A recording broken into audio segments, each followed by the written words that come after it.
Minasan, konnichiwa. Balik lagi di channel Mimin. Apa kabarnya kalian semua? Semoga kabarnya baik-baik saja. Di video kali ini, Mimin bakalan bacain alur cerita anime yang berjudul Hoshijora Kakaru Hashi. Anime ini rilis tahun 2011, teman-teman. Genrenya komedi, harem, dan romance. Seperti apa alur ceritanya? Langsung saja ke video intinya. Audio Jungle. Film diawali dengan anak remaja bernama Hoshino Kazuma bersama adiknya Hoshino Ayumu. Mereka berdua mau mengunjungi sebuah penginapan di sebuah desa Yorojuyo. Kazuma sebelumnya pernah ke desa itu sekali. Alasan kenapa mereka ke sana karena adiknya sakit-sakitan mulu. Jadinya orang tuanya nyuruh untuk berpindah lingkungan ke yang lebih sejuk. Pas di perjalanan terus naik bus. Nah, di situ Kazuma bercerita yang makin lama Ayumu merasa kalau mereka itu salah jalan. Harusnya lawan arah, jadinya mereka berhenti dan harus menunggu busnya 1 jam lagi. Tak lama ada monyet mendekati si Ayumu.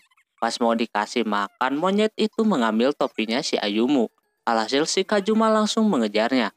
Dia dibawa ke sebuah sungai yang makin lama monyet itu makin keterlaluan. Jadinya dikejar-kejar sampai ke hutan. Ada pohon pun dia panjat. Setelah udah dapat topinya, dia malah jatuh. Ketika dia mau kembali ke halte, Kazuma tersesat. Dia takut kalau nantinya ada beruang muncul. Tak lama muncul cewek lucu bernama Yui.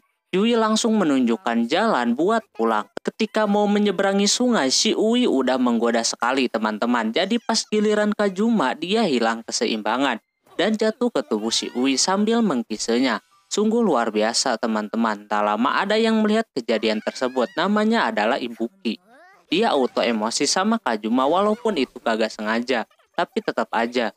Setelah kejadian itu si Kazuma akhirnya bisa ke halte lagi dan meneruskan perjalanannya. Setelah sampai di tempat tujuan nampak beda seperti yang Kazuma bilang kepada adiknya. Pas masuk ada pemilik penginapan tersebut bernama Yoroju. Dia udah tahu kalau mereka dari keluarga Hoshino. Yoroju membawa barang-barang si Kazuma untuk menuju kamar yang akan ditempatinya. Ampe harus marah dulu Yorojunya. Karena dia dipanggil kagak enak sama si Kazuma. Mereka berdua dipindahkan ke kamar yang mempunyai nuansa tuanya. Yang macam dulu pernah Kazuma hinggapi. Terus Yoroju meminta Kazuma untuk mandi dulu. Pas dia mandi kekacauan pun terjadi lagi. Pemandiannya lagi dibersihin. Ditambah lagi dia nabrak Yoroju. Auto ketahuan dah itunya. Hari pertama Kazuma udah sial banget. Terus adiknya mengajak untuk makan bersama. Sesudah makan Kazuma tidur. Dia mengingat hari ini yang penuh dengan masalah. Tak lama si Ayumu belum tidur. Dia mau tidur berdua sama Kazuma. Ayumu itu laki-laki ya guys. Keesokan harinya pas mau berangkat sekolah, Yoroju meminta bantuan kepada Sumugi, pekerja yang ada di penginapan itu, untuk menunjukkan sekolahnya Kazuma. Tapi Kazuma masih ingat kejadian kemarin.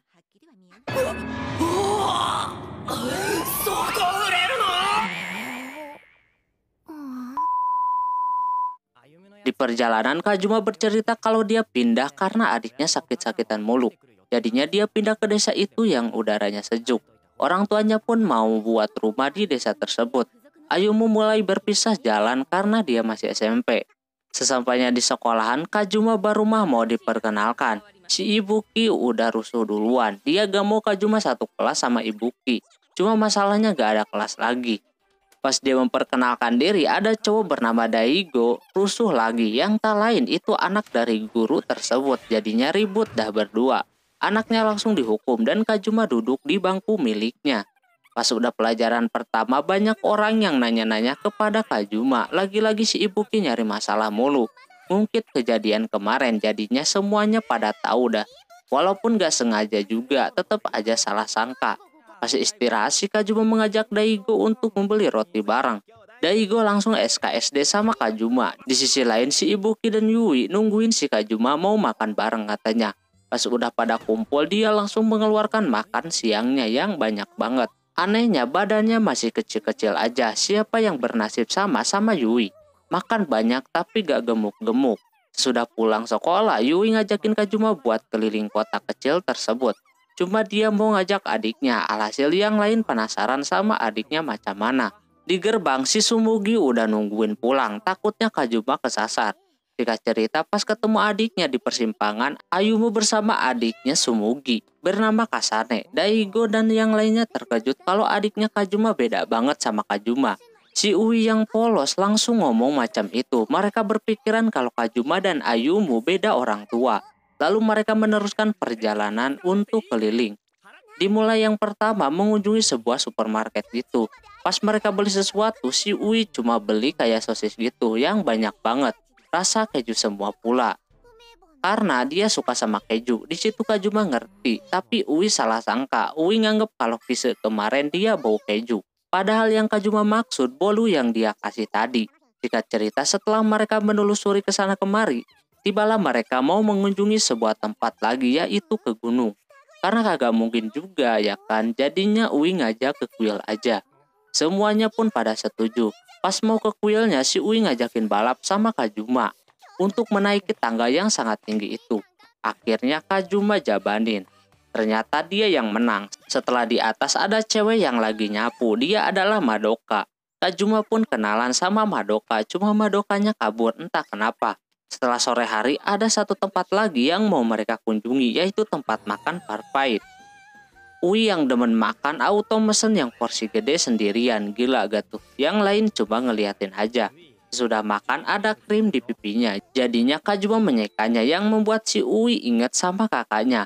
Panggil si Kazuma pun Oni-chan, yang membuat yang lainnya pelangak-pelongo. Sesudah ke tempat itu mereka pada pulang. Setelah kejadian itu Ayumu mulai suka dengan kota atau lingkungan sekitar dia. Singkat cerita, Madoka bermimpi ketika dia kecil bermain di pinggir sungai. Kemungkinan cowok tersebut adalah Kazuma. Di sisi lain, pas Yoroju mau bangunin si Kazuma, dia mendengar obrolan mereka berdua yang membuat dia curiga kalau dia lagi ngomongin yang aneh-aneh. Padahal pas ia buka ternyata cuma rambut doang. Lalu habis itu berangkat sekolah macam biasa. Di perjalanan si Daigo datang. Sesudah berpisah sama Ayumu, si Ui sama Ibuki juga datang. Tapi ada yang memata-matai si Kazuma. Setelah sampai di sekolahan, seperti biasa kegiatan si Ui makan banyak lagi. Dia udah kagak sabar nungguin, jadinya Kazuma harus cepat-cepat beli roti. Di luar sana gosip tentang di hutan itu udah kesebar di mana-mana. Dengan sangat cepat. Setelah pelajarannya selesai, si Ui lapar lagi, padahal udah makan banyak banget. Terus pas keluar masih ada yang memata-matai si Kazuma. Jadinya dia kejar cewek tersebut, tapi dia malah hampir nabrak si Madoka. Kazuma kagak ngerti kan, si Madoka tiba-tiba makin lama mukanya makin merah dan langsung membantingnya. Terus dia langsung pergi, sedangkan si Kazumanya dibawa ke UKS. Sumugi memberitahu kalau Madoka mempunyai penyakit androfobia, yang mana dia kagak bisa deket-deket sama cowok. Sekali sentuh dia bakalan refleks langsung melawannya. Tapi si Sumugi memberitahu untuk tidak membencinya. Keesokannya si Ayumu pergi jalan-jalan untuk bisa menggambar sketsa. Di sisi lain si Kazuma baru aja bangun tidur. Roju menyuruh Kazuma menyusul si Ayumu. Alhasil dia mau nyusul, cuma dia keinget kejadian kemarin sama si Madoka. Jadinya dia memutuskan untuk ke kuilnya dengan harapan dia ada di sana. Selepas sampai di kuil, ternyata Madoka ada dan hampir aja dia lari lagi. Kazuma langsung aja minta maaf di situ. Si Madoka pun demikian. Alhasil mereka akhirnya bisa ngobrol juga. Selesai ngobrol dan juga kenalan, Kazuma mau pulang. Cuma Madoka menanyakan berita di hutan itu gimana. Kazuma memberitahu yang sebenarnya. Cuma dia di situ jujur juga. Dia gak sengaja mengkise si Ui. Alhasil si Madoka kecewa dan menangis mendengar semua itu. Lalu tak lama ada yang melempari Kazuma sama biji-bijian. Yang tak lain itu bocil kemarin namanya Koyori yang selalu mengikuti si Kazuma. Dia menganggap kalau Kazuma sangat bahaya buat kota tersebut. Terus dia lempar biji-bijiannya lagi sampai akhirnya Madoka menyuruhnya untuk berhenti. Ketika dia mau turun, Kazuma dan Madoka itu harus tutup mata dulu biar kagak ketahuan turunnya kayak gimana. Keesokan harinya selepas pulang sekolah, si Ui ngajakin ke tempat makan. Cuma di situ Ibuki ada ekskul manah dan Daigo ada les bahasa Inggris. Jadinya mau nggak mau mereka jalan berdua sama Kazuma. Di perjalanan mereka bertemu dengan Ayumu. Dia terlihat macam lesu gitu. Dia memberitahu kalau Ayumu masuk ekskul seni. Lantas si Ui tertarik jadi modelnya. Tak lama si Kazuma menyadari sesuatu dengan muka Ayumu yang merah itu. Pas dia cek ternyata dia kena demam. Alhasil dia digendonglah sama si Kazuma yang membuat si Ui merasa iri sama Ayumu. karena dia pun dulu sempat sama kakaknya ngalamin hal yang sama. Setelah kejadian itu jalan-jalannya jadi kagak jadi. Ui jadinya ke penginapan si Kajuma. Untungnya demam Ayumu kagak parah. Terus Ui disuguhi dengan makanan khas Shioroju. Tapi dia itu orangnya sangat kepo sampai nguping kayak gitu. Si Ui karena dari tadi dia lapar, makanannya habis sama dia semua. Singkat cerita ada cewek berambut pink yang lagi mesenin beberapa sayuran. Di situ pun ada Daigo dan Kajuma yang abis beres beli roti. Si Daigo pengen pipis dulu. Pas nangkap rotinya gak sengaja Kajuma menabrak si cewek tersebut. Alhasil ponselnya jatuh. Si Kajuma sempat menyebut cewek tersebut imut. Jadinya cewek tersebut marah. Tapi Kajuma menilai gantungan yang ada di ponselnya. Adiknya suka banget. Alhasil dia malu dan langsung pergi. Daigo yang melihat itu kalau cewek tersebut adalah Sakai Senpai, kakak kelas Kajuma. Dia auto merasa kagak sopan, udah bilang kawaii ke kakak kelasnya. Namun Sakai emang terbukti kecantikannya dan keimutannya. Kagak ada yang bisa menandinginya. Di sisi lain Sakai emang jadi orang yang populer, cuma dia orangnya pendiam gitu. Di sisi lain juga seperti biasa mereka makan siang. Terus di situ mereka ngobrolin tentang lari maraton di kota tersebut. Tapi larinya sangat mudah. Jadi pelari menjadikan perwakilan dari sebuah kafe atau yang lainnya yang mau mensponsori orang yang lari tersebut. Biar bisa jadi perwakilan gitu. Kebetulan Ui jadi perwakilan kafe yang sering dia kunjungi. Sepulangnya dari sana Kajuma dibuat kaget kalau dia disuruh latihan. Karena dia yang akan menjadi perwakilan penginapan Yorojuyo. Tapi dia dilatih kagak jelas banget. Alhasil Kajuma lari sendirian. Lalu di perjalanan dia melihat ada barang di bawah pohon. Pas dia deketin ternyata ada pemiliknya di atas pohon yang tak lain itu Koyori. Cuma dia karena pakai rok gitu kan.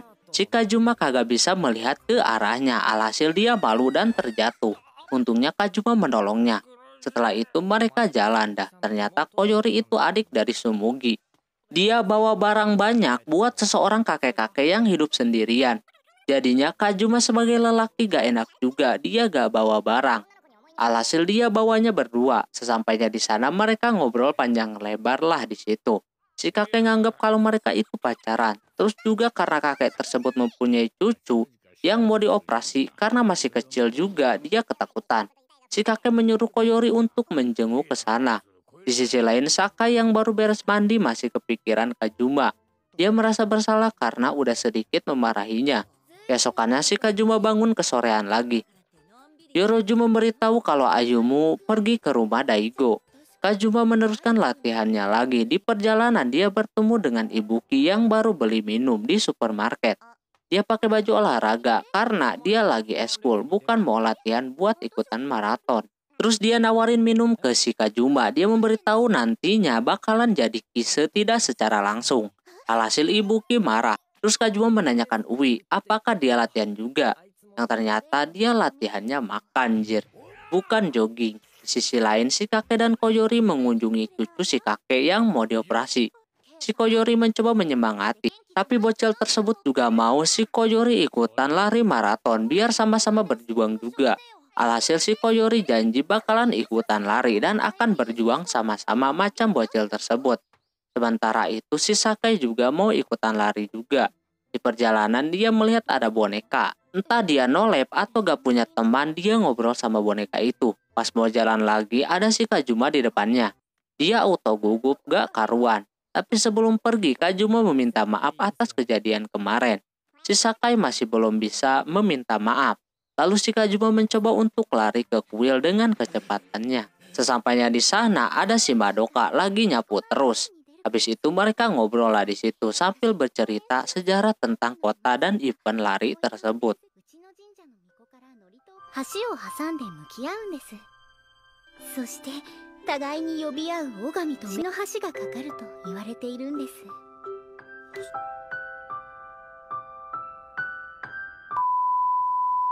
Oke, mungkin segitu dulu untuk anime ini. Bila anime ini mau dilanjutkan silahkan like yang sebanyak-banyaknya. Mohon maaf bila ada kesalahan dalam penyebutan nama, tempat, atau yang lainnya. Dan sampai jumpa di video selanjutnya. Jabat ade, bye-bye.